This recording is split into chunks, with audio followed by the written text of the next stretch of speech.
ಭಯ ಮನುಷ್ಯನನ್ನ ನಡುಗಿಸುವಂತಹ ಒಂದೇ ಒಂದು ಅಸ್ತ್ರ ಅಂದರೆ ಅದು ಭಯ. ಭಯ ಅನ್ನೋದು ಯಾರಿಗಿಲ್ಲ ಹೇಳಿ? ಎಲ್ಲರಿಗೂ ಅವರವರ ವಯಸ್ಸಿನಲ್ಲಿ ಅವರವರಿಗೆ ಆದಂತಹ ಭಯ ಅನ್ನೋದು ಕಾಡುತ್ತೆ. ಮಕ್ಕಳಿಗೆ ಶಾಲೆಯಲ್ಲಿ ಟೀಚರ್ ಹೊಡಿತಾರೆ ಅನ್ನೋ ಭಯ, ಎಕ್ಸಾಮ್ ರಿಸಲ್ಟ್ ಬಂದಾಗ ಫೇಲ್ ಆಗಿಬಿಡ್ತೀವೇನೋ ಅನ್ನೋ ಭಯ, ಹೆಲ್ಮೆಟ್ ಹಾಕ್ಕೊಳ್ದೆ ಗಾಡಿ ಓಡಿಸೋವಾಗ ಎಲ್ಲಿ ಪೊಲೀಸ್ ಫೈನ್ ಹಾಕ್ತಾರೋ ಅನ್ನೋ ಭಯ, ಆಫೀಸಲ್ಲಿ ಟೈಮ್ ಸರಿಯಾಗಿ ಹೋಗಿಲ್ಲ ಅಂದರೆ ಬಾಸ್ ಬೈತಾರೆ ಅನ್ನೋ ಭಯ. ಭಯ ಸಾಮಾನ್ಯವಾಗಿ ಮನುಷ್ಯನಿಗೆ ಇರಲೇಬೇಕು.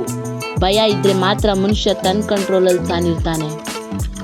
ಆದರೆ ನಾನಿವಾಗ ಹೇಳ್ತಾ ಇರೋ ಭಯ ಆ ಭಯ ಅಲ್ಲ, ಭವಿಷ್ಯದ ಬಗ್ಗೆ ಇರುವಂತಹ ಭಯ. ನಿನ್ನ ಜೀವನದಲ್ಲಿ ಗೆಲ್ಲಬೇಕು ಅನ್ನೋ ಭಯ. ಈ ಪ್ರಪಂಚದಲ್ಲಿ ಜೀವನದ ಭಯ ಬಿಟ್ಟೋರು ಮಾತ್ರ ಗೆದ್ದಿದ್ದಾರೆ.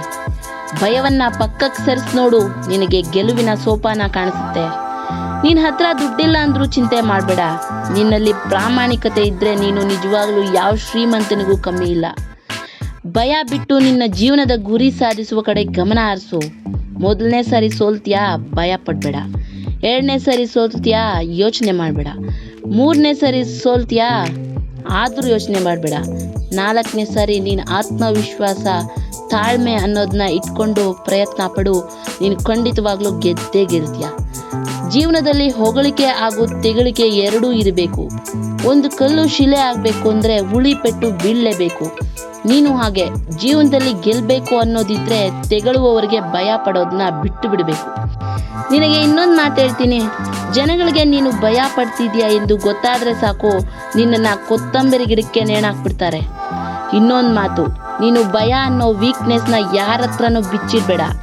ಯಾಕೆಂದರೆ ಅವರು ನಿನಗೆ ಆಟ ಆಡ್ಸೋಕ್ಕೆ ಶುರು ಮಾಡಿಬಿಡ್ತಾರೆ. ಅದಕ್ಕೆ ಭಯ ಅನ್ನೋ ಬಲೆಗೆ ನೀನು ಬೀಳಬೇಡ. ನೀನು ಹೇಗಿರ್ಬೇಕೆಂದ್ರೆ ಬೈಕ್ಗೆ ಕೂಡ ನಿನ್ನ ನೋಡಿ ಭಯ ಆಗಬೇಕು. ಆಗ ಮಾತ್ರ ನಿನಗೆ ನಿನ್ನ ಜೀವನದಲ್ಲಿ ಗೆಲುವಿನ ಕಿಟಕಿಗಳು ತೆರೆದುಕೊಳ್ತವೆ.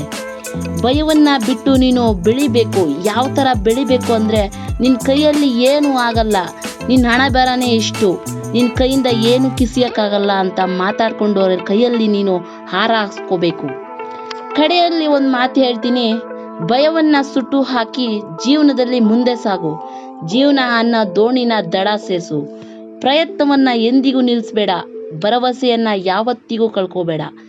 ಜೀವನದಲ್ಲಿ ಒಂದು ದಿನ ನಿನ್ನ ದಿನ ಅನ್ನೋದು ಬಂದೇ ಬರುತ್ತೆ.